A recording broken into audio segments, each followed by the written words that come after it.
somewhere out there in the world, there's somebody probably working on something very similar to your idea, and they're not distracted. And I think they're going to get farther. Your idea might die, a short, slow death or a long, quick one, and theirs might succeed just because they're really engaged with it. Do you think that Michelangelo would have been able to paint the Sistine Chapel if he was checking Twitter every 6 seconds? There are rewards for sustained, focused attention. They aren't immediate rewards. That's the problem. I get an immediate reward if I respond to a text right now instead of later. That's one thing off my to-do list. But what we try to teach our children is delayed gratification. To some extent, we need to treat ourselves like children. We need to parent ourselves in this respect and allow ourselves to delay the instant gratification of multitasking in favor of the delayed gratification of an idea really well developed. I'm Srini Rao, and this is the Unmistakable Creative Podcast, where you get a window into the stories and insights of the most innovative and creative minds who've started movements, built thriving businesses, written best-selling books, and created insanely interesting art. For more, check out our 500-episode archive at unmistakablecreative.com. Doing creative work can be kind of lonely, and that's why we built the Unmistakable Listener Tribe. The tribe is a community for professionals to connect and support each other. Everything is designed to help you grow your business and share what's working and what isn't. And that's true whether you're a business owner or an artist. You'll get access to feedback, live conversations with guests, and so much more. By joining the tribe, you become part of a community of creators who all support each other, and it's completely free. Hopefully I'll see you there. Visit unmistakablecreative.com/tribe to join. Again, that's unmistakablecreative.com/tribe. Daniel, welcome to the Unmistakable Creative. Thanks so much for taking the time to join us. Thanks for having me. It is my pleasure to have you here. You have been on my list of people that I've wanted to talk to for quite some time. As I was saying before we hit record here, your book, The Organized Mind, had a profound impact and influence on the way that I have gone about organizing my creative work, and it's something that I reference constantly. But before we get into all of your work, I would like to start asking you, what is one of the most important things that you've learned from one or both of your parents while growing up that influenced and shaped who you've become and what you've ended up doing with your life? What a great question. My father taught me to be flexible, and it's a lesson I had to learn over and over again. The reality is that from a very young age, I always had things that I wanted to do and goals and plans.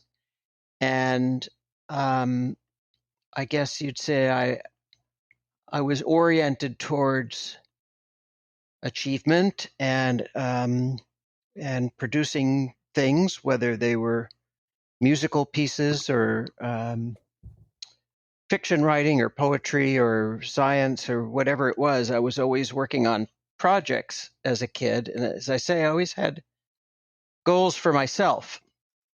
And looking back now on my career, post-college, let's say, none of the things that I planned for myself ever actually happened. I can relate. I'm a very bad goal setter, a very bad predictor of how to achieve the things I want to achieve.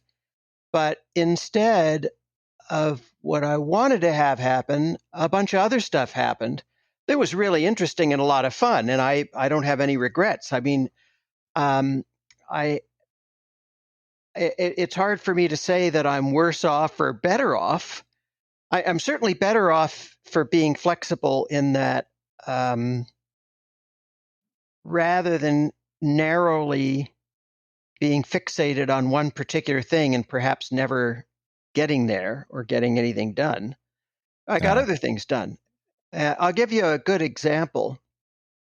I had dropped out of college after my sophomore year. I had started at MIT, and I loved being in school and I loved learning, but being in an intensive academic environment like that didn't leave me enough time to play music.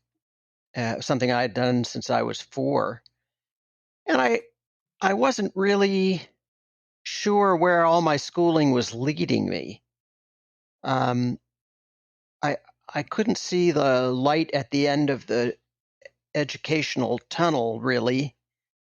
And so I dropped out and decided I was going to try to make a living as a musician. And my plan was to be a rock and roll guitarist. And to get to that goal, I practiced really, really hard. I took private lessons. I went to the Berklee College of Music and majored in guitar.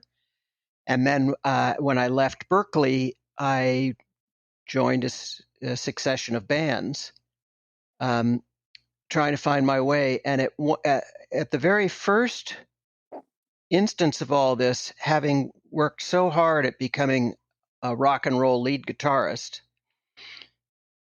I got an audition.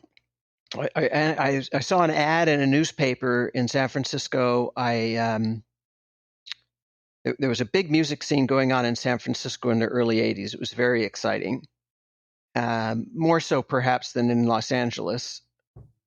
And I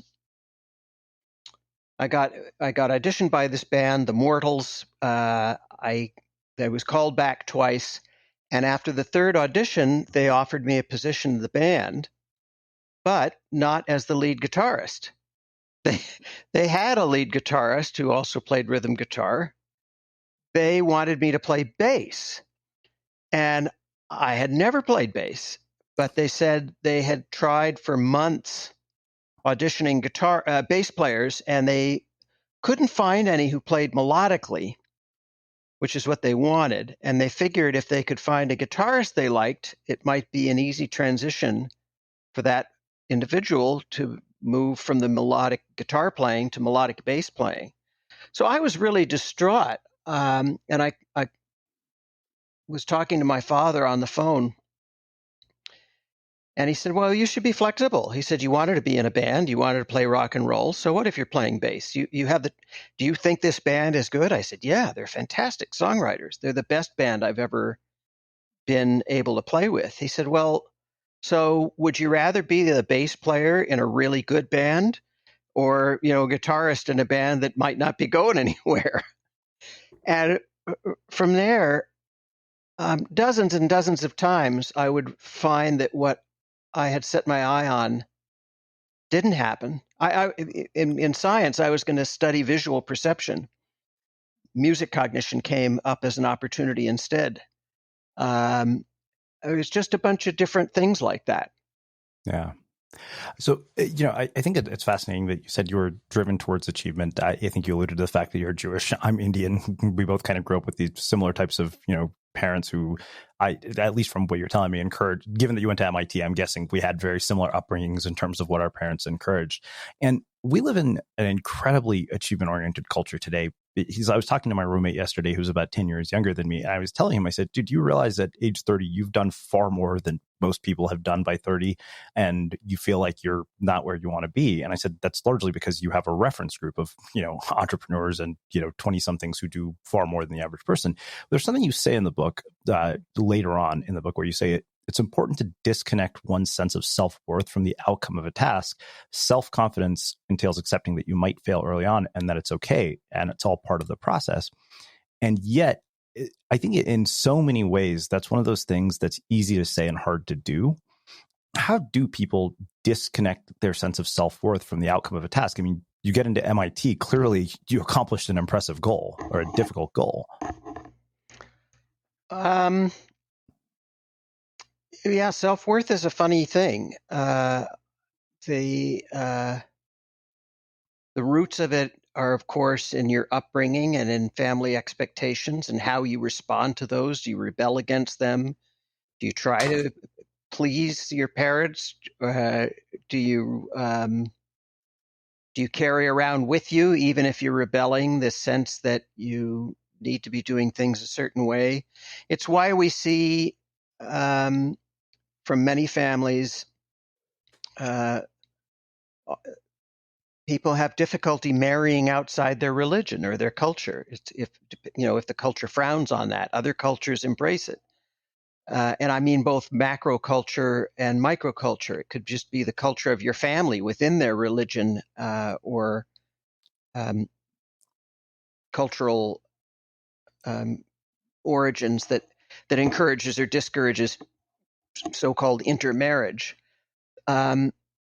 It's funny you mentioned this because I have a friend who's a very successful Hollywood screenwriter, and we spent a couple of hours together yesterday on Melrose having coffee at a nice cafe we like called the Earth Cafe.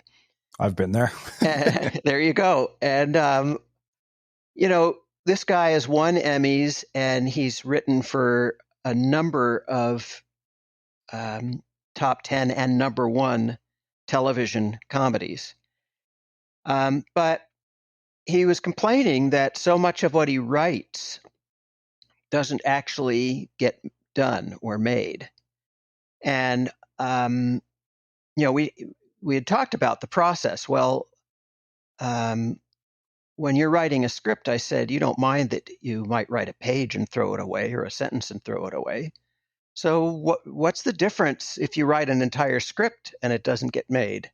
It's all part of the process. Enough of your stuff gets made that you can make a living and feel some pleasure. But, it's a glass 9/10 empty or 1/10 full kind of a thing. Certainly as a writer and as a scientist, I can attest that the vast majority of things I write, the vast majority of experiments I do don't work out. But it took years for me to get to the point where I realized it was okay. And part of that came from an unlikely source, perhaps. I have a friend named Julia Fordham, singer from England, wonderful singer-songwriter, who got me a book called The Artist's Way, Julia Cameron. Yeah. And that book encourages you to just scribble and every day sit down and just write nonsense, to silence your inner critic and just let it happen and let it come out. And it's very freeing. And we now have some neuroscientific evidence that backs this up. My colleague Charles Lim, when he was at Johns Hopkins, he's now at UCSF, conducted a really profound study in which he asked jazz musicians to improvise in a brain scanner. Now, you think about jazz improvisation, you think, well, that's really hard. What's going to happen when I put them in a brain scanner and they've got to improvise to a song they've never heard before on this little keyboard they've got in there in the scanner? Well, I imagine a bunch of parts of the brain are going to be working really hard, and there's going to be a lot of neural activity that we haven't seen in other tasks. But he found the opposite. The most profound thing was that an entire region of the brain shut down while they were improvising. And it's a structure in the prefrontal cortex that's associated with your inner critic. Wow.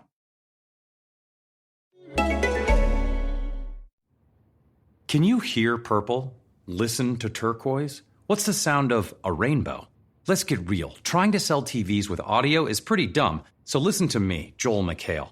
All we want is great-looking TVs with our favorite features, like the quality of Dolby Vision IQ, the smarts of Android TV, and the vibrancy of Quantum Dot Color. TVs like the Hisense ULED series. Visit Hisense.com and see for yourself. Hisense. Let's get real.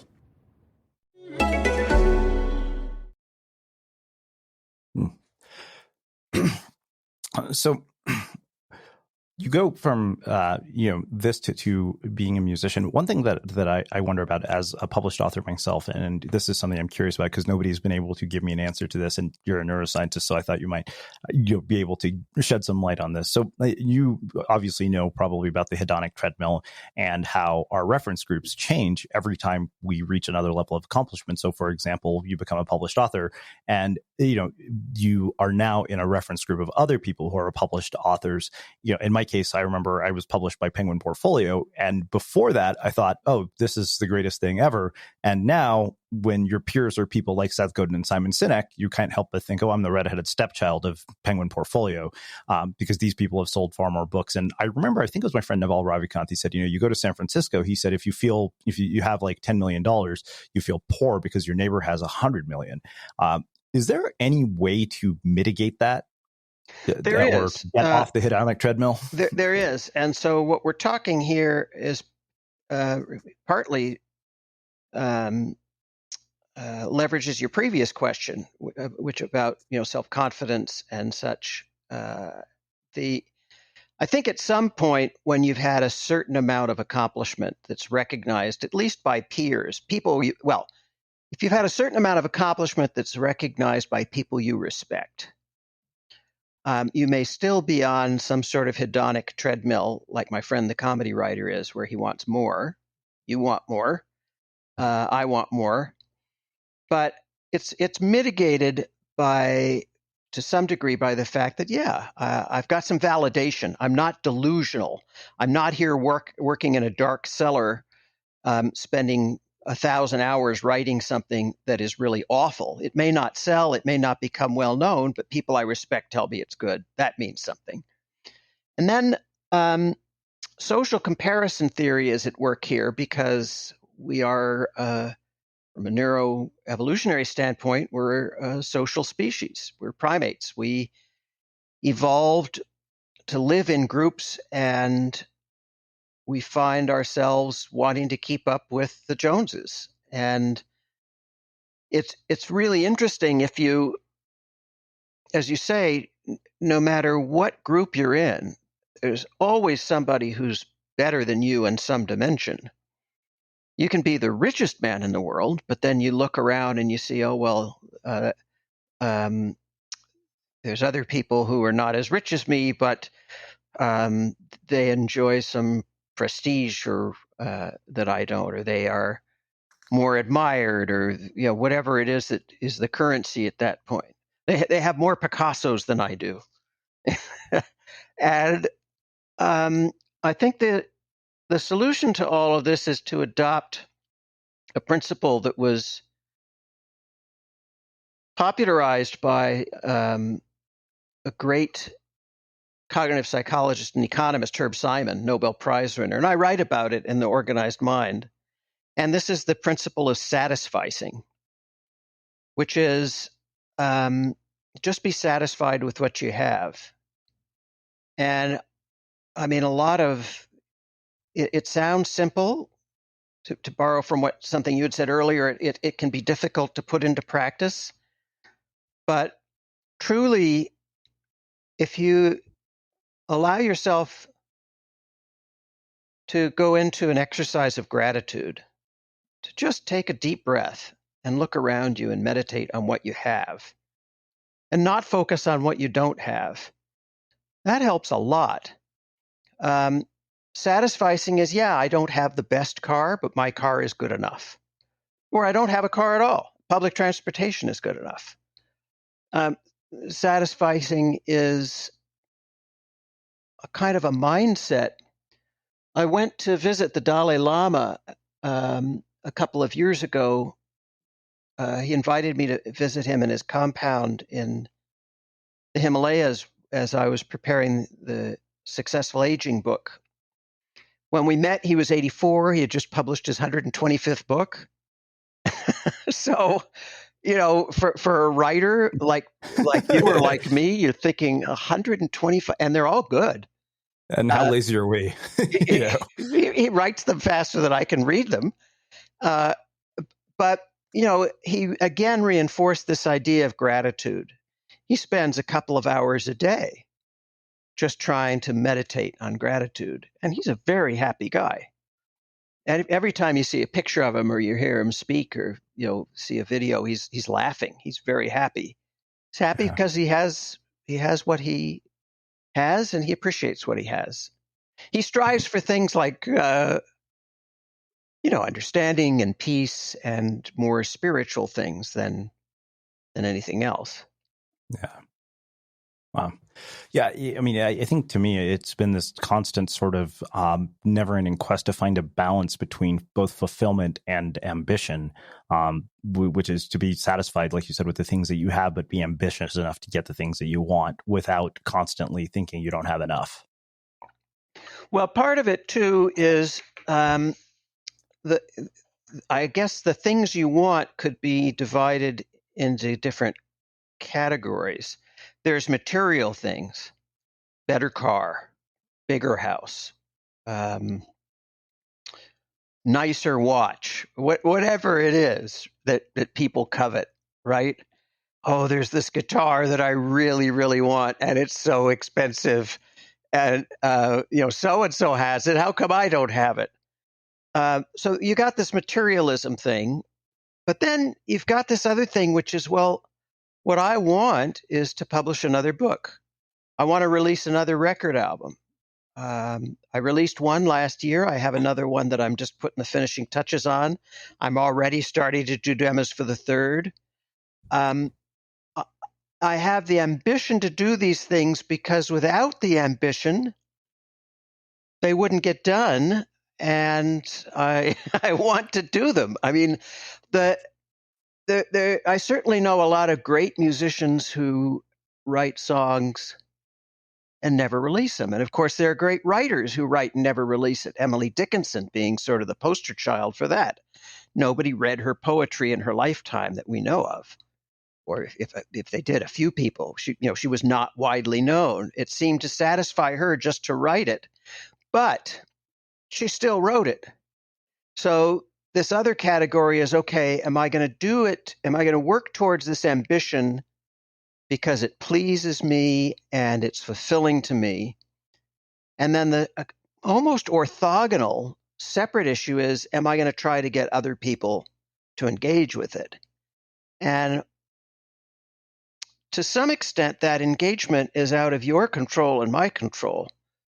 You and I release books. We're both with Penguin. Penguin has books that will do better than ours and books that won't do as well as ours. And they work hard to promote the book, which really isn't, I don't think of it as hyping the book. They just try to let people become aware of it. But then it's up to the buying public whether they want it or not. You and I can talk about our work all we want. Yeah.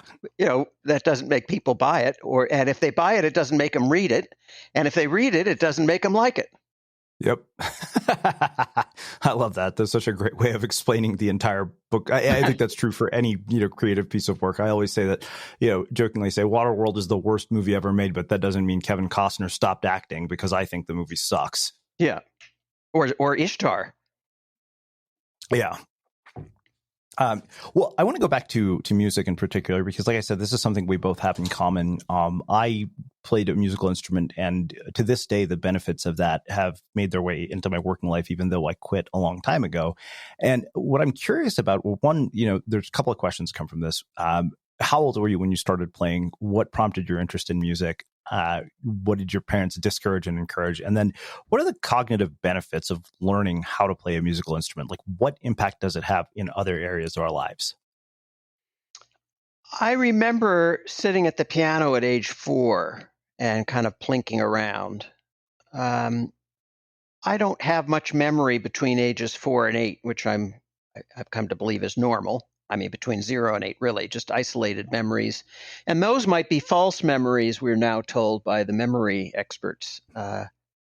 They're images that we have based on photographs or family members telling us what we did. They're rarely actual, real memories. In the way that you have memories when you're older.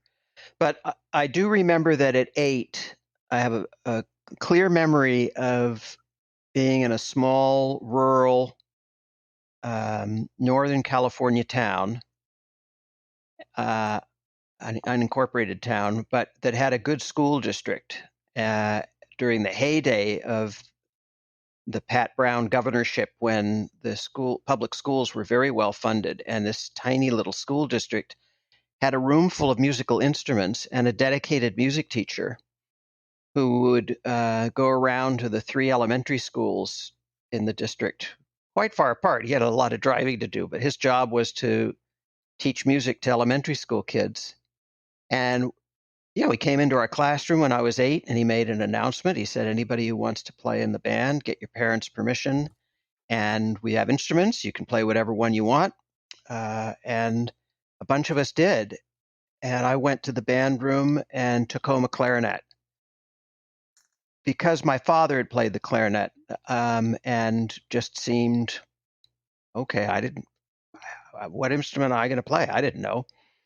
But that really changed things because I had private lessons with him. I practiced at home. By the time I was 12, he had put together a jazz band, and he needed some saxophone players. So he switched some of the clarinet players to saxophone, and he switched some of the tuba players to trombone and all this kind of thing. And we played out in public in this small little town. And so from there, I was off and running. I just I loved music. It made sense to me. It brought me great pleasure. It gave me a feeling of agency in the world. I can do something that's tangible. And my parents, I think, my father, although he'd played the clarinet, he's not particularly musically, he hasn't been interested in music most of his life. My mother played the piano quite well, and she still does. She's 86. She's still playing Chopin and Rachmaninoff, and wow, plays all kinds of stuff I can't play. She was very well trained on the piano. Yeah. Their attitude and the attitude of their parents, the grandparents, in a Jewish family, the grandparents had an outsized role in the ethos of the kids. And the grandparents and my parents just sort of thought, this is okay. If little Danny wants to play an instrument, that's fine. But so long as he doesn't spend too much time on it, because it's not an important thing to do. It's like playing youth basketball or something. It's something kids do, but at some point you grow out of it.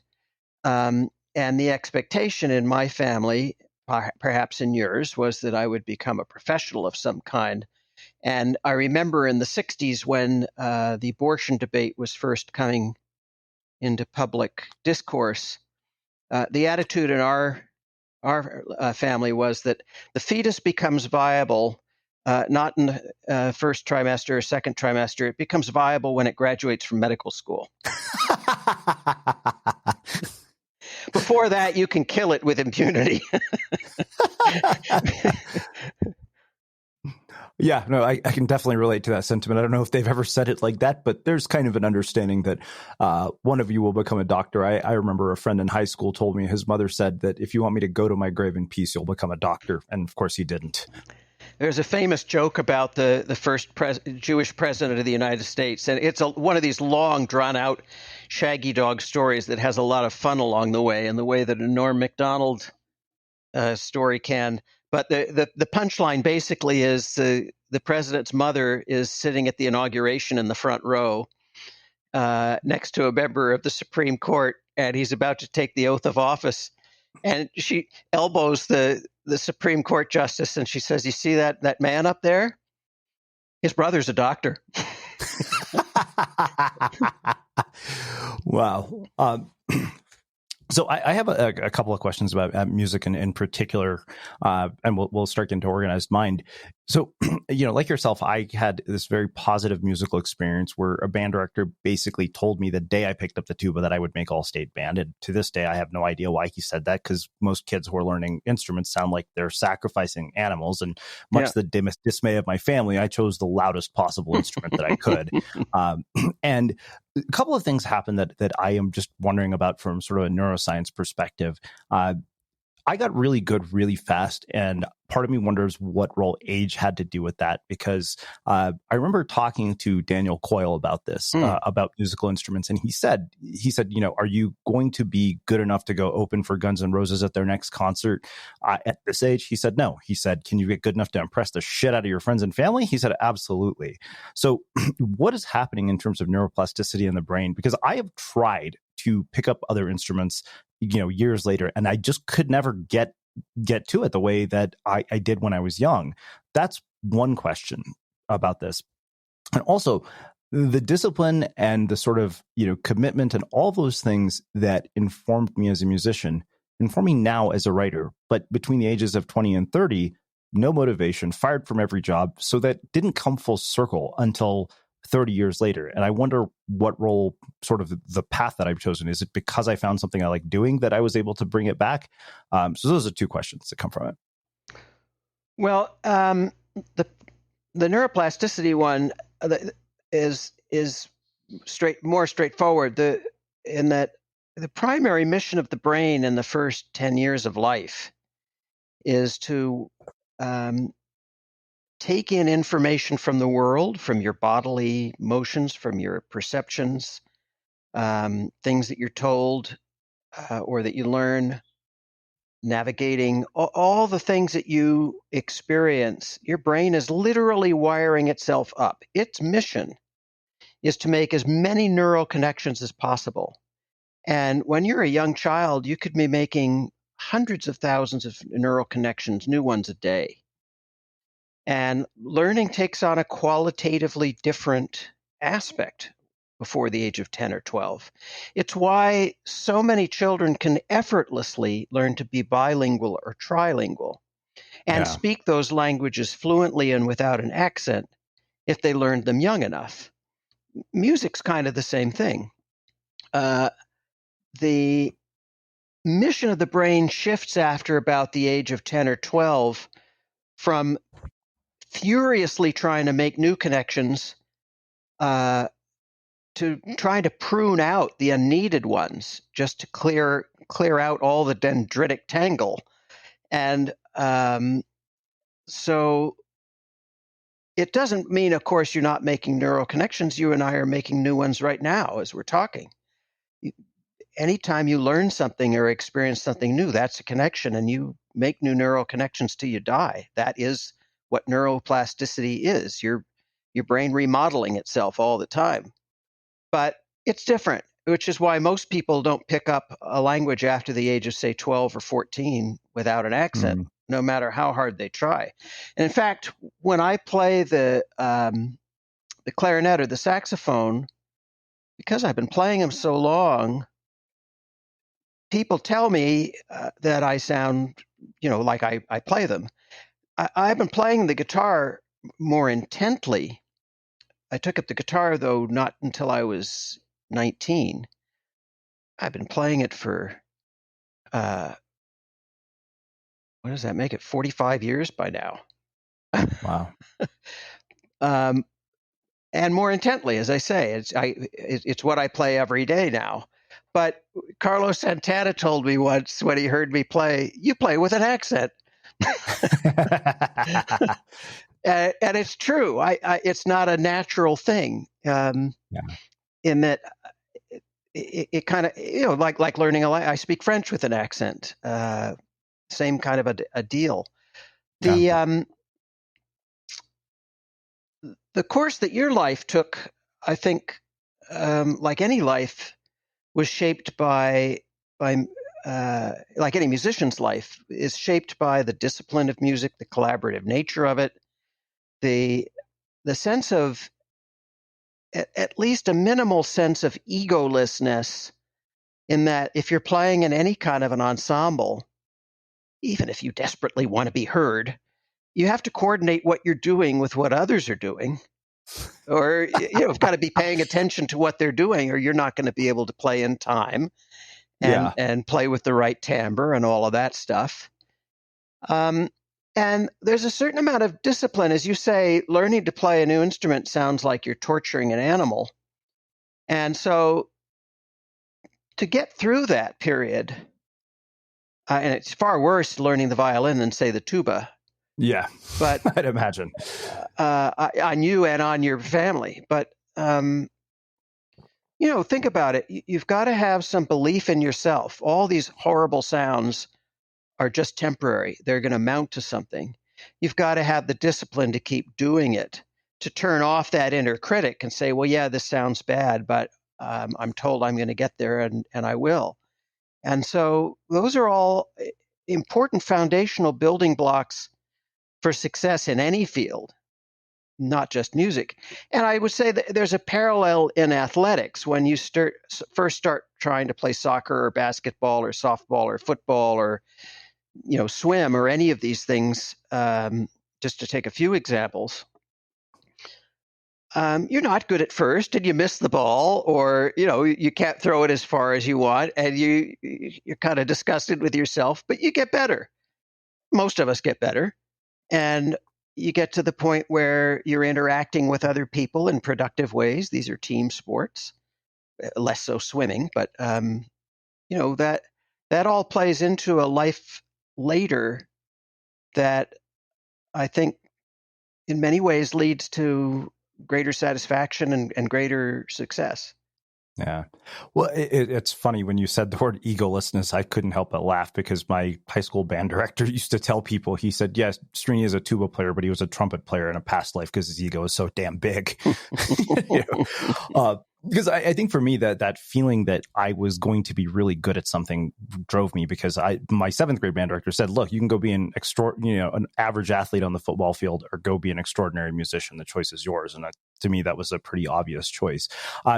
Before we get into the concepts in organized mind, there's one other thing I wanted to ask you about music. And this came up just because I was having a conversation with my roommate last night, and this memory came back to me from seventh grade basketball that I hadn't thought about in almost 30 years. And it was only because of music. So I was probably the worst player on the team. I was the most improved player, which just means you're the shittiest player.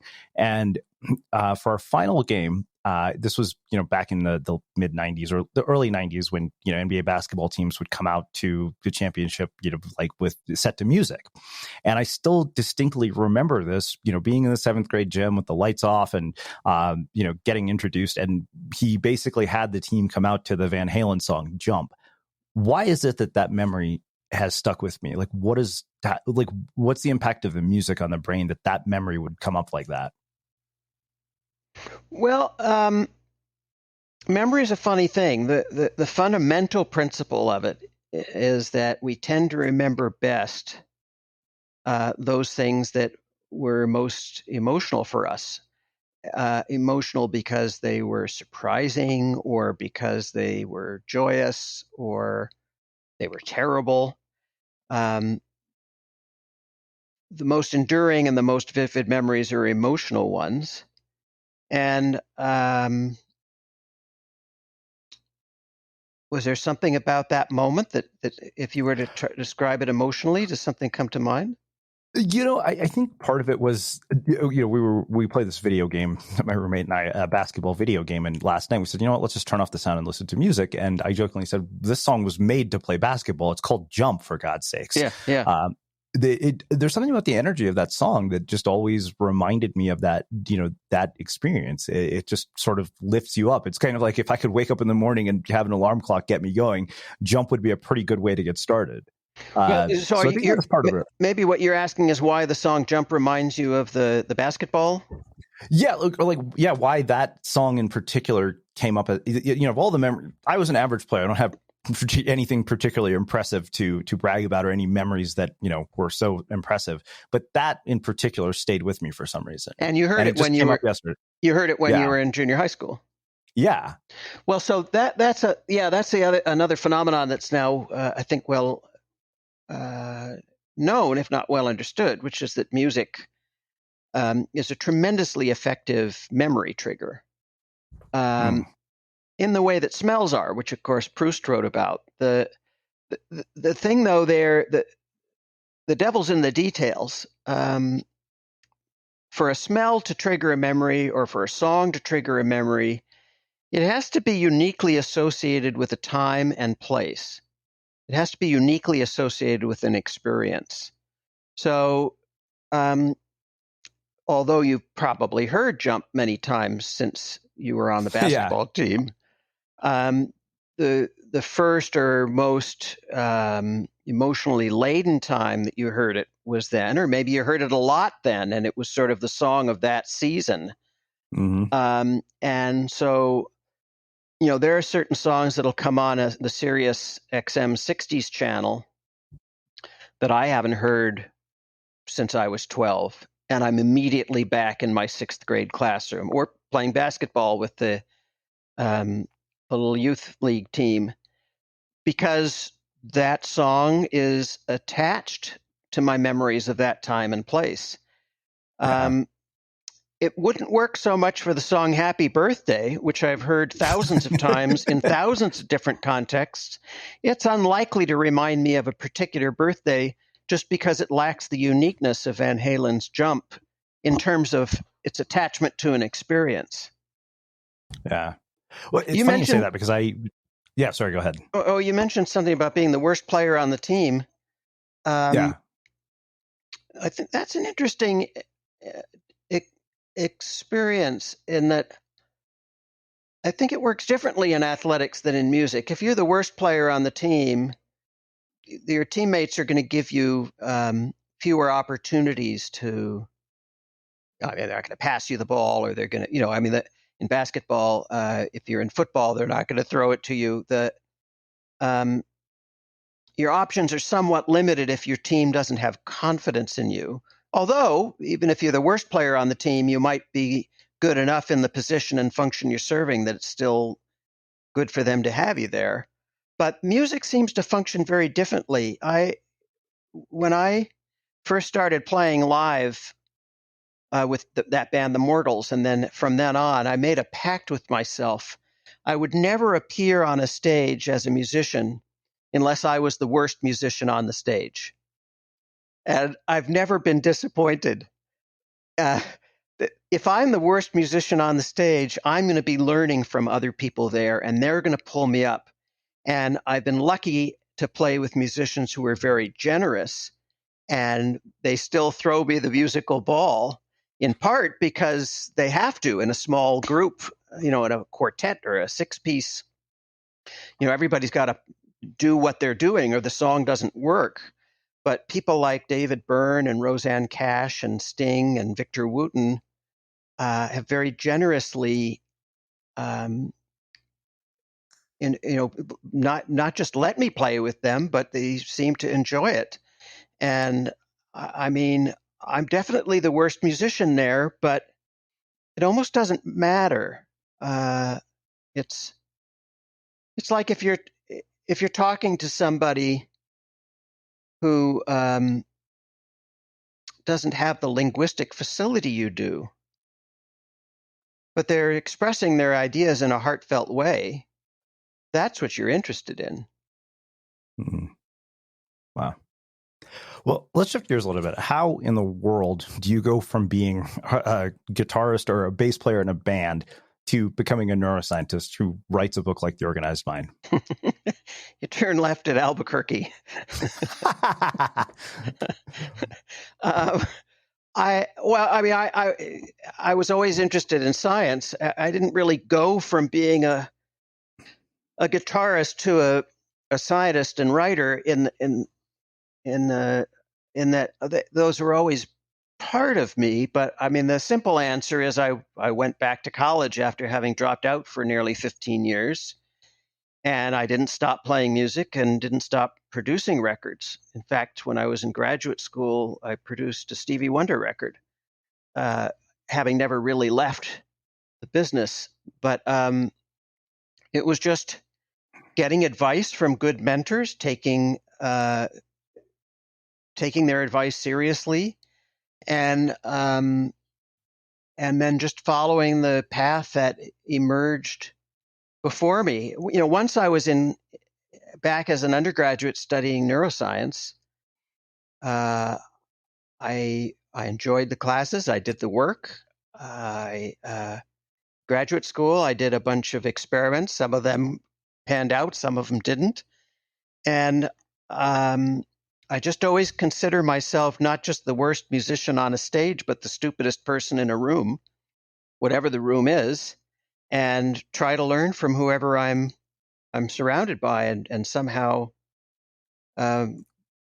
scaffold from that some kind of thing that I can do. Yeah, I can relate. Well, let's get into this whole idea of the organized mind. As I said, part of the reason that this was such an influential book for me was because just the sheer volume of information that I am dealing with on a daily basis, between talking to people like you, reading books of the people who are guests on the podcast, and reading books that are of personal interest. The sheer volume of information that I'm consuming was so much that I had to find a way to actually make that information useful. And, you start out the book talking about attention. You say attention is the most essential mental resources for any organization. It determines which aspects of the environment we deal with. And most of the time, various automatic subconscious processes make the correct choice about what gets passed to our conscious awareness. And yet we have so much more competing for our attention today than we did when you wrote this book. Yeah, well, it just gets worse and worse, doesn't it? Yeah. I would say that I've never been as organized as I'd like to be, but I'm more organized than other people. I'm just organized enough. Some of this gets to satisficing. I'm sitting here in my office. I'm looking at 8 file cabinet drawers, and they're more or less organized. They're color-coded folders and tabs, and each drawer holds a different kind of thing. They're not as organized as I'd like them to be. I fight the temptation to go in and really think what is going to be the absolute best organization system so I can find things quickly. It's good enough. And I think taking that attitude towards the onslaught of information is similar. Do I have to know everything on Twitter that pertains to my interests? Do I have to read every comment on every Facebook post that I was engaged with or that I posted? Probably not. I have to decide for myself what's good enough, and I have to. So that involves a certain amount of self-discipline, of course, and filtering. What will I let in and what will I let out? My phone is off right now. We're having a conversation. I know people who refuse to turn their phones off. I went out to a lunch one time with a multiple Grammy-winning record producer, very well known, who I won't embarrass with this story, but he had 2 cell phones, and he had planned the lunch. So the 2 of us were out with the president of Warner Brothers, and we got nothing accomplished in the lunch in way of conversation because one of his 2 phones was always pinging, and he was always checking it, and it was really irritating.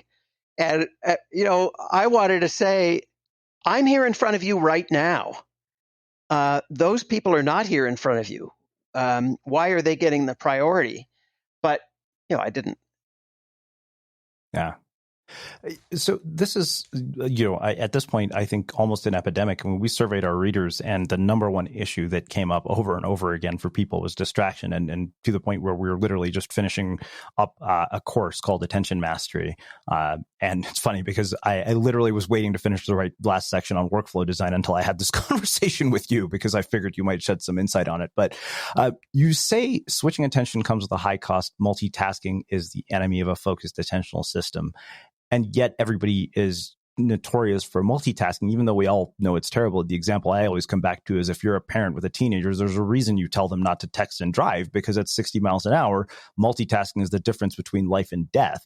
And in knowledge work or in creative work, the consequences aren't that significant. And yet they're significant enough that they prevent us from accomplishing what we want to accomplish. We've had Cal Newport here who's talked about deep work. We've had Adam Ghazali here who's talked about, attention. I mean, we've brought everybody to talk about all these different things.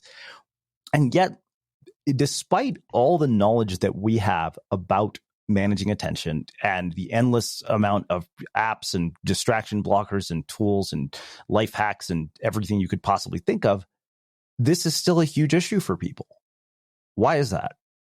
Well, I don't think I know anything that Cal Newport or Adam Gazelli or Adam Grant know. I mean, I think they know more about this than I do, and they write more eloquently about it than I do. But you talk about how texting and driving might be the matter between life and death. I think that in a creative endeavor, whether it's a startup or whether it's a piece of art or something you're trying to patent, an app you're writing, whatever it is, it's a matter of life and death for that product. It really is. Somewhere out there in the world, there's somebody probably working on something very similar to your idea, and they're not distracted. And, I think they're going to get farther. Your idea might die, a short, slow death or a long, quick one, and theirs might succeed just because they're really engaged with it. Do you think that Michelangelo would have been able to paint the Sistine Chapel if he was checking Twitter every 6 seconds? Yeah. There are rewards for sustained, focused attention. They aren't immediate rewards. That's the problem. So we get into this addiction feedback loop. I get an immediate reward as soon as I see a new like on my Instagram feed. I get an immediate reward if I respond to a text right now instead of later. That's one thing off my to-do list. But what we try to teach our children is delayed gratification. Don't eat your dessert before dinner. Or you can't have your dessert until you finish your homework. But we don't teach ourselves the same thing. I think to some extent we need to treat ourselves like children. We need to parent ourselves in this respect and allow ourselves to delay the instant gratification of multitasking in favor of the delayed gratification of an idea really well developed. And it's hard to do. Multitasking creates an actual chemical addiction loop in the brain that's as difficult to break as a cocaine habit. Doesn't mean you can't do it, but you're not going to do it without some real concerted effort, maybe even a system, God forbid, or cognitive behavioral therapy or something. But it's not going to fix itself. Just like, you don't just wake up and say, okay, I'm never going to smoke again, but I'm going to leave the cigarettes in the drawer. Yeah. Well, yeah, I mean, and that's one of the things we said to our readers is, all the life hacks in the world aren't going to make a damn bit of difference. And what I found, at least in my experiences, was that it came down to having some motivation, because I got diagnosed with ADD when I was 26. And when I realized I wanted to write a book, it motivated the hell out of me to get better at managing my attention. Well, this really brings us full circle, doesn't it? Because, being motivated to do something actually matters. It doesn't need to be as lofty as writing a book. It could be as quotidian, as mundane as wanting to grow nice flowers in your garden that you'll be able to pick and bring in the house. And that in most climates, in most gardens, that's not going to happen by itself. You have to be motivated to water them and fertilize them and prune them and tend after them, keep the bugs off. There's some effort involved in anything that's worth doing. And in fact, we now know as neuroscientists that the things that you actually care for and look after increase in value and meaning in your brain, in your logical brain as well as in your emotional brain. And because this is to some extent a business-oriented podcast, I'll just make the point that has probably been made here before. This is the principle on which IKEA became a multinational brand and a huge success. They tapped into this neuroscientific knowledge that if you have to build something yourself, even if it's just like with a little IKEA wrench and it's become pre-drilled and all of that kind of stuff, building it yourself adds to your sense of value of it. Just like going out into the garden and actually working in it adds to your sense of value, as opposed to, say, the multimillionaire who just pays somebody to do it all and then walks through it once a year or sits on the veranda and kind of feebly enjoys it without any appreciation for what went into it. Completely different experience. Yeah. Well, let's wrap things up by talking about two concepts I think that really were what made this book so impactful for me. And this was externalization and systems. And this one line is one that I quote over and over and over again, because you say, having systems like key hooks, cell phone trays, and a special hook drawer for our sunglasses externalizes the effort so that we don't have to keep everything in our heads. That concept literally changed everything. And I used it to organize digital information. So why is it that externalizing this kind of information is so valuable? And how do we do that when it comes to knowledge work and do it in our digital world as opposed to just in our physical world? Well, so the principle is that you've got a lot of conversations going on in your head all the time and a lot of things to keep track of in this day and age. Most of us do. And so you want to offload stuff out of your brain that doesn't need to be there. We kind of all did this in the smartphone era, right? When I was a kid, if you wanted to call somebody on the phone, who a friend of yours, you would memorize their phone number. My best friend in elementary school, Tommy Lott, I would call 376-6719. I remember his phone number. I used to call him a lot. He called me. And back then it was area code 415. Now it would be area code 925. But I've sort of memorized these things. The idea, though, that the cell phone remembers our numbers for us, that frees the mind to focus on other things. If I hear that it's going to rain tomorrow and I take the umbrella out of the closet and I put it on the door handle, I don't have to remember. The environment is reminding me. And in the digital age, as I wrote about and as I think you're referring to, I use my calendar, my online calendar, as a reminder, not just of when I have appointments, but I kind of back appointments up. So for my annual physical to the doctor, he wants me to get lab work done. Well, I figure I talk to the lab. It takes him 5 days to process the lab work, and I want him to have it before we meet. And it takes 5 days to get an appointment. So now I've got 2 calendar entries that go with the doctor's appointment. One of them is 5 days ahead of time I need to get the lab work done. So that's a reminder. And the other calendar reminder is 5 days before that, I have to go online and make my appointment so I can get in. I might even build in a few days slop in case, something doesn't work out. And so an extension of that is I've got a book chapter due in a couple of weeks. Well, I block out time in the calendar to work on it. I don't always do that. Sometimes something else came up and I move it around. But it's there in the calendar. I kind of live by the calendar now. I open it up in the morning and the calendar helps me figure out what I need to do. Because for the most part, I've prioritized my to-do list. And so if I've done a good job at that, then by definition, whatever's at the top of the list is the most important thing I should be working on.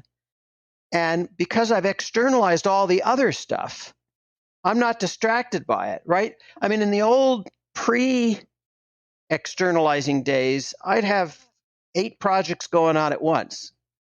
And I'd show up at my desk in the morning or in my music studio and I'd say, well, what am I going to work on now? I don't know. I kind of feel like working on this. And I'd start working on it and I'd think, oh, but, can't forget I need to work on that too. And there's this third thing I should be working on. And all of that distraction draws me out of the focus of the thing in front of me. and I'm kind of haphazardly moving from thing to thing, and then the phone rings and somebody asks me for something, or an email comes in, somebody asks me for something. Now I partition all that. I have a set time of day when I do my email. And if there's stuff in there that needs to get done, I just put that in the priority list. If it's something I can do in a minute, if somebody asks me a quick question and I can respond in a minute or less, I do it. Longer than a minute, it's got to go in the pile. And I've got to be deliberate about it. Mm-hmm. Yeah. So let's talk specifically about analog, because one of the things that you also talk about, you say that one of the biggest surprises I came up on while writing this book was the number of people who carry around a pen and notepads or index cards for taking physical notes. And their insistence is that it is both more efficient and more satisfying than the electronic alternatives now on offer. And you go into the value of writing things down. And it's funny because I start all of my writing in a physical notebook. I read only physical books. And, my friend Ryan Holiday, who has been a guest here, has actually talked about this system that he uses called a note card system, which he learned from Robert Greene, which he attributes to, many of his books being successful, even though there are thousands of note cards that lead to absolutely nothing. And so it didn't surprise me to read that because it's been reflected in my own life. And I found that these tools are distraction free by default. But what is going on here? Because even Ryder Carroll in his book, The Bullet Journal, makes a case for, analog. And he said it's not digital or analog, but both. And what I've found is that in my experience, that writing things down by hand actually helps you get more out of your digital tools. Yeah, writing things down by hand engages a different part of the brain than typing them, and it allows those things to enter your memory system by writing them down. The physical activity of writing, typing doesn't do that. So doesn't matter whether you print or write longhand, but if you do it that way, it tends to get into the hippocampus or the medial temporal lobe, which is where you want it to go.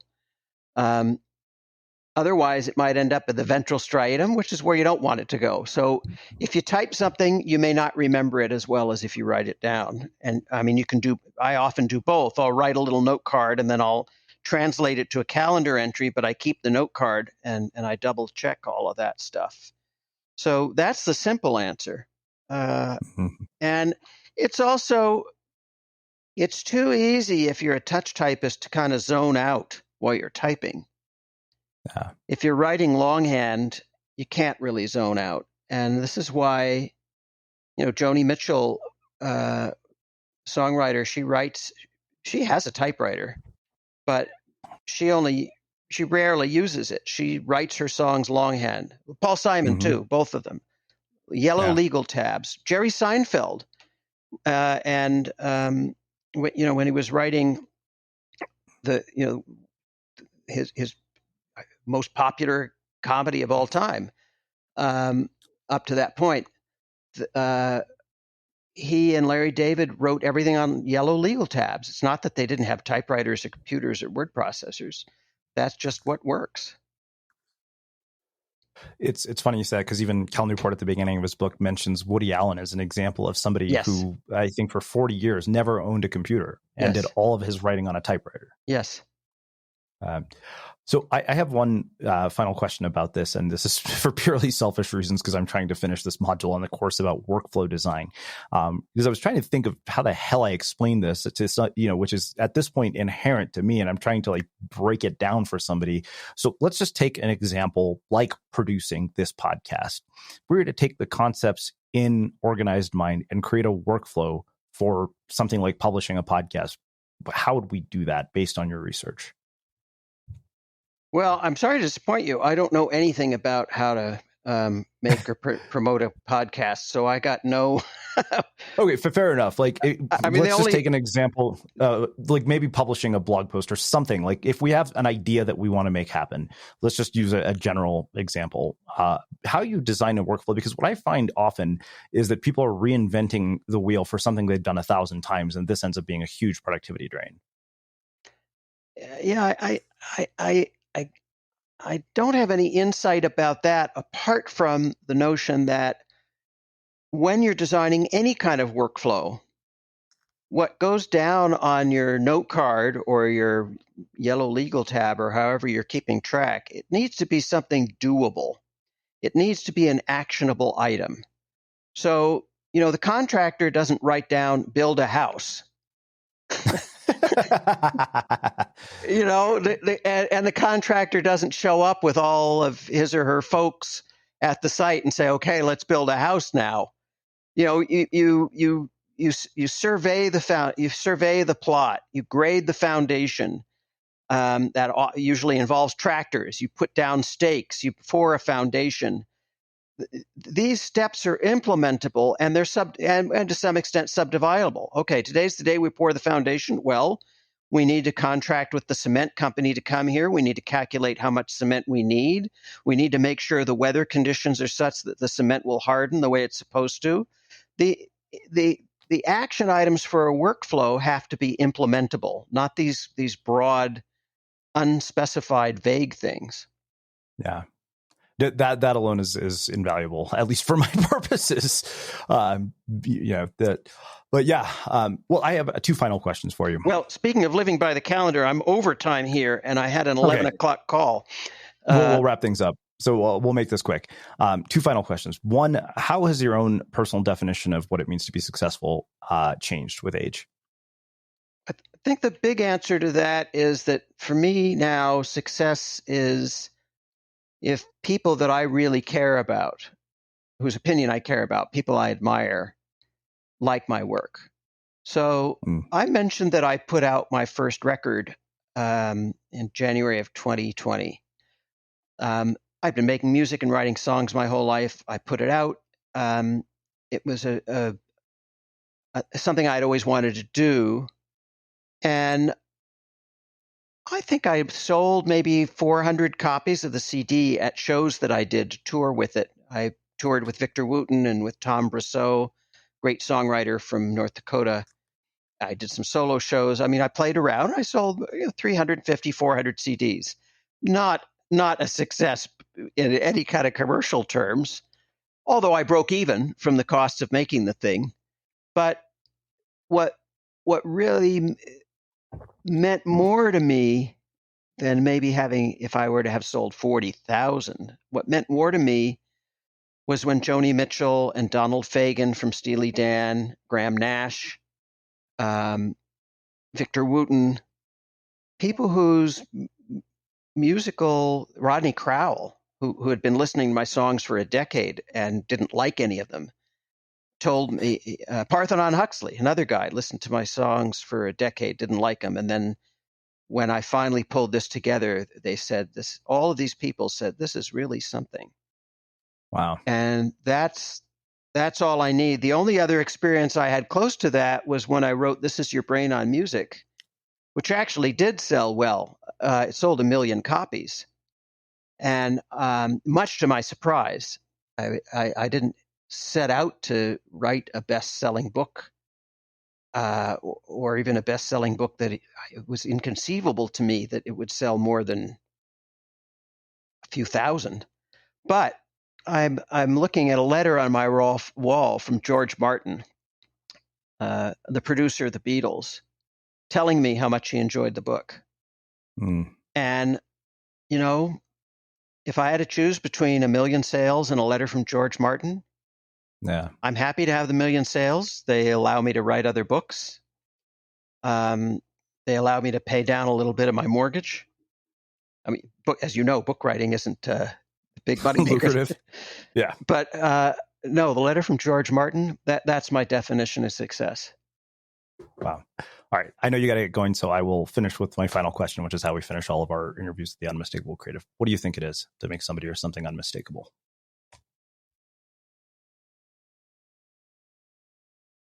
I think unmistakable is when somebody embraces their uniqueness rather than running from it, whatever it is that's different about them. Look at Bob Dylan. Nobody sings like that. Or Neil Young. Nobody sings like that. People might try, but they don't. They're unmistakable. Eddie Van Halen was an unmistakable guitarist. You're talking about Jump. David Lee Roth was an unmistakable vocalist. Oliver Sacks was an unmistakable writer. Einstein, an unmistakable scientist.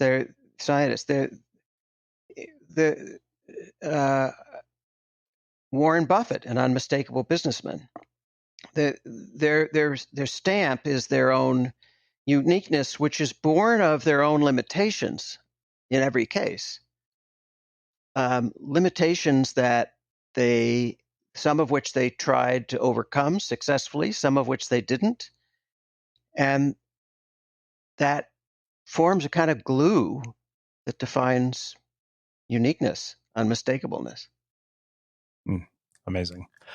Well, I can't thank you enough for taking the time to join us and share your story and your wisdom and your insights with our listeners. Where can people find out more about you, your work, the books, and everything that you're up to? DanielLevitin.com is a good starting place. I have a page at Patreon where I'm experimenting with a subscription-based model where things that I've written that haven't yet come out, like if I write something for the Wall Street Journal or Rolling Stone, I can make it available to people a few weeks in advance, or some of the outtakes from stuff that didn't get published because of space constraints, or stuff that never gets published but still might have some value. So it's patreon.com/Daniel Levitin.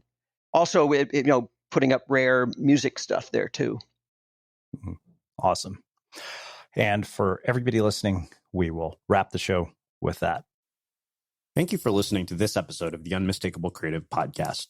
While you were listening, were there any moments you found fascinating, inspiring, instructive, maybe even heartwarming? Can you think of anyone, a friend or a family member who would appreciate this moment? If so, take a second and share today's episode with that one person, because good ideas and messages are meant to be shared.